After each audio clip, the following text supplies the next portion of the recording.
नमस्कार प्यारे बच्चों, आज की कार्यपत्रक नंबर 2 विषय है हिंदी। प्यारे बच्चों, आज हम श्री हरिवंश राय बच्चन जी द्वारा रचित कविता आ रही रवि की सवारी को समझेंगे। पहले हम यहाँ कविता पढ़ेंगे, उसके बाद मैं इस कविता का मतलब क्या है वह आपको समझाऊंगी। आ रही रवि, रवि यानी सूर्य, सूर्य का पर्यायवाची है रवि। तो हम कविता पढ़ना शुरू करते हैं। नव किरण का रथ सजा है, कली कुसुम से पथ सजा है, बादलों से अनुचरों ने स्वर्ण की पोशाक धारी।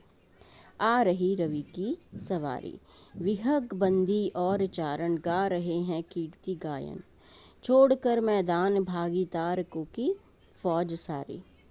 आ रही रवि की सवारी, चाहता उछलूं विजय कह, पर ठिठकता देख कर यह, रात का राजा खड़ा है राह में बनकर भिखारी। आ रही रवि की सवारी।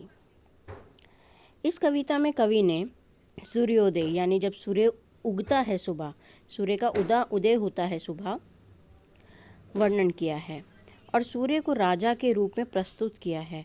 कवि कहता है कि सूर्य रूपी राजा की सवारी आ रही है, उनका रथ सुबह की किरणों से सजा है, रास्ता बाग बगीचों की कलियों और फूलों से सजाया गया है, यानी उनके स्वागत के लिए उनका रास्ता कलियों से फूलों से सजाया गया है। प्रातः काल के सूर्य की सुनहरी किरणें बादलों को सोने के रंग से रंग देती हैं। आप देखते हैं ना, जब सुबह सूर्य आता है तो कैसे सोने सा आसमान हो जाता है, सोने सी रोशनी, एकदम सुनहरी रोशनी मिलती है। ऐसा लगता है जैसे बादल सूर्य के सेवक हैं जो सोने की सुनहरी पोशाक पहने हैं। इस प्रकार सूर्य की सवारी आ रही है। प्रातःकाल जब सूर्य उदय होता है तो रात के अंधकार से सभी को मुक्ति मिलती है, यानी आपको पता है जब सूर्य उगेगा तो चंद्रमा अस्त हो जाएगा, दिन और रात तो इसी तरीके से बदलते हैं। ऐसा लगता है जैसे कोई राजा विजयी होकर अपने रथ पर सवार होकर आया हो और अपने राजा को देखकर उसके पक्षी रूपी बंदी और अन्य सेवक उसकी प्रशंसा में गीत गा रहे हैं। सूर्य अचानक चंद्रमा की दशा देखकर ठिठक जाता है कि रात का राजा चंद्रमा रास्ते में भिखारी बनकर खड़ा है, अर्थात परिवर्तन संसार का अटल सत्य है। यदि जिस प्रकार रात के अंधेरे को सूर्य अपनी किरणों से दूर कर देता है, उसी प्रकार मनुष्य के जीवन में सुख और दुख का चक्र चलता रहता है।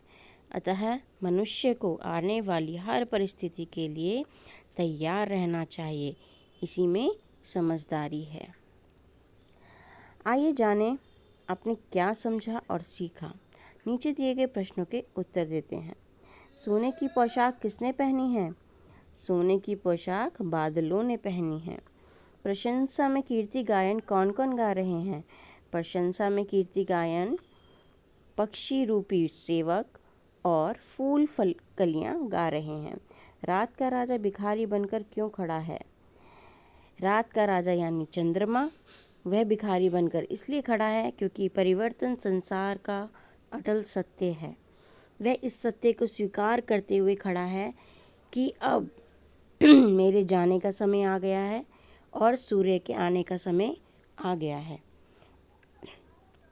सूर्य के 3 पर्यायवाची शब्द, यानी सूर्य को और किन 3 नामों से जाना जाता है?